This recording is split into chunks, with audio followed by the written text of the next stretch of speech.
नमस्कार, news for nation देख रहे हैं आप। मैं हूं आपके साथ रश्मि। क्या अब आरजेडी से एम का साथ छूटने वाला है? ये सवाल इसलिए क्योंकि जिस तरह से राज्यसभा चुनाव को लेकर फैसला लालू प्रसाद यादव की तरफ से लिया गया, जो नाम तय किया गया वो है फैयाज अहमद का। और यही वजह है कि इस नाम के तय होने के ठीक बाद मुस्लिम समुदाय के बीच जो नाराजगी है वो देखने को मिल रही है। और खास करके अगर हम बात करें तो शहाबुद्दीन की पत्नी हिना साहब को लेकर लगातार ये मांग की जा रही थी कि हिना साहब को राज्यसभा भेजा जाए और उसको लेकर बाकायदा पटना की सड़कों पर पोस्टर बैनर्स भी लगाए गए। लेकिन इसके बावजूद लालू प्रसाद यादव की तरफ से फैयाज अहमद को भेजने का फैसला लिया गया, जिसके बाद जो बगावत है वो अब आरजेडी में शुरू हो चुकी है। आरजेडी के कुछ लोग हैं जो लालू प्रसाद यादव को लेकर ये कह रहे हैं कि शहाबुद्दीन को सिर्फ और सिर्फ लालू प्रसाद यादव ने इस्तेमाल किया है और यही वजह है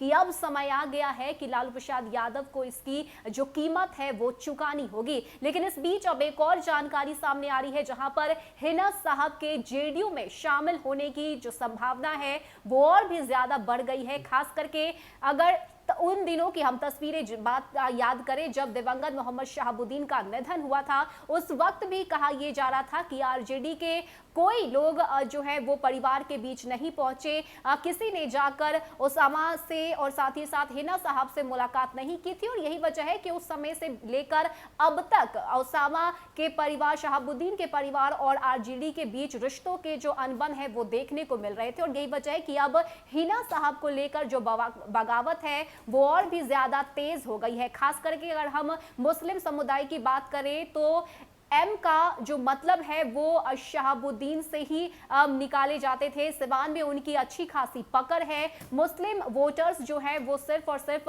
शहाबुद्दीन के नाम पर ही आरजेडी के साथ थे। लेकिन जिस तरह से शहाबुद्दीन के परिवार के खिलाफ जाकर लालू प्रसाद यादव की तरफ से फैसला लिया गया, इसको लेकर जो नाराजगी है वो अब धीरे धीरे करके सामने आ रही है। और यही वजह है कि जेडीयू में जाने के जो कयास हैं वो अब और भी ज्यादा तेज हो गए हैं। और खास करके कहा जा रहा है कि आरजेडी को छोड़कर हिना साहब अब जेडीयू में शामिल हो जाएंगी। ऐसे में अब इसका भारी नुकसान लालू प्रसाद यादव को उठाना पड़ सकता है। जिस एमवाई समीकरण के बदौलत सरकार बनाने की बात लालू प्रसाद यादव और उनके बेटे तेजस्वी यादव की तरफ से की जा रही थी, अब वही एमवाई समीकरण टूटता हुआ नजर आ रहा है, जिसका भारी नुकसान आगे आने वाले चुनाव में तेजस्वी यादव को चुकाना होगा। ऐसे में अगला कदम क्या होता है हिना साहब का जेडीयू में जाने को लेकर? क्या कुछ फैसला हिना साहब की तरफ से लिए जाते हैं या फिर राज्यसभा का टिकट ना दिए जाने को क्या कुछ हिना साहब कहती हैं, ये